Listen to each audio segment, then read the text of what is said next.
আসসালামু আলাইকুম সুপ্রিয় শিক্ষার্থী বন্ধুরা, আমাদের ধারাবাহিক ক্লাসে আজকে আমরা নিয়ে এসেছি যশোর বোর্ড 2024 আমাদের সেই কম্পিটিটিভ সেন্টেন্স।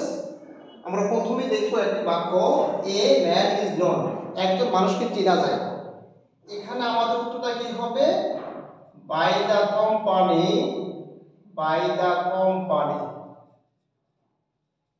হি কিপস। এটা প্রবাদ বাক্য।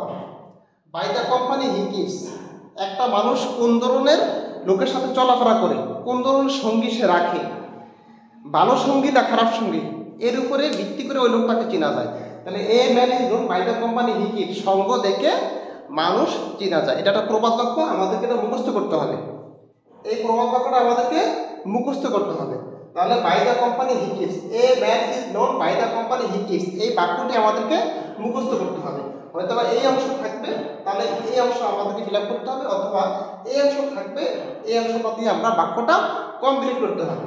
এরপর আমরা দেখি হোয়াইল চুজিং এ কম্পানিয়ন, যখন আমরা একজন সঙ্গীকে পছন্দ করতে হবে করব, তখন আমরা কি থাকতে হবে?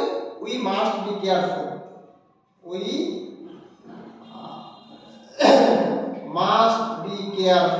মাস্ট বি কেয়ারফুল, আমাদেরকে সতর্ক থাকতে হবে। আমাদেরকে অবশ্যই সতর্ক থাকতে হবে হোয়াইল চুজিং এ কোম্পানি, যখন একজন সঙ্গী পছন্দ করি তখন আমাদেরকে অবশ্যই সতর্ক থাকতে হবে।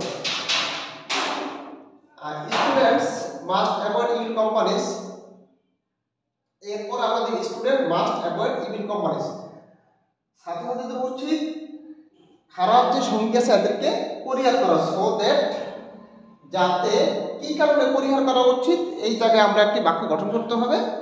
সো দ্যাট দে, তাহারা ক্যান স্টাডি অ্যাটেন্টিভলি, অথবা আমরা দিতে পারি তারা আইডিয়াল স্টুডেন্ট হতে পারে।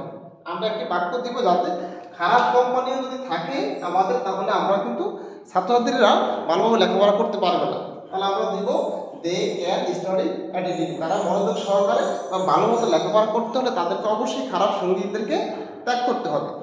এরপরে আমরা if a student mix with evil companies, যদি একজন ছাত্র খারাপ কোনো সঙ্গীর সাথে মিশে, তাহলে আমরা ইফযুক্ত প্রথম বাক্যটি প্রেজেন্ট ইনডিফিনিট টেন্সে আছে, তাহলে পরবর্তী বাক্যটিকে আমরা ফিউচার ইনডিফিনিট টেন্সে করব। If a student mixes with evil companies, যদি খারাপ সঙ্গীর সাথে সে মিশে, তাহলে দে উইল বি ব্যাড, তারাও কি হয়ে যাবে? খারাপ হয়ে যাবে। দে উইল বি, তারা খারাপ হয়ে যাবে। ইট ইজ হাই টাইম, এখনই উত্তম সময়। We choose a, it is high time we choose a good companion,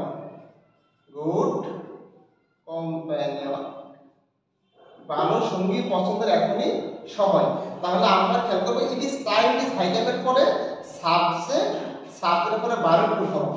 আমরা এখানে দিই choice, C double S choice, এটা প্রেজেন্ট ফর্ম ভার্ব 1, আর C O S C choose ভার্বের two form. It is time, it is high টাইমের পরে subject বসবে, তারপরে মূল ভার্বের পাস্ট ফর্ম, এরপরে আমরা বাকি অংশ দিয়ে কমপ্লিট করব।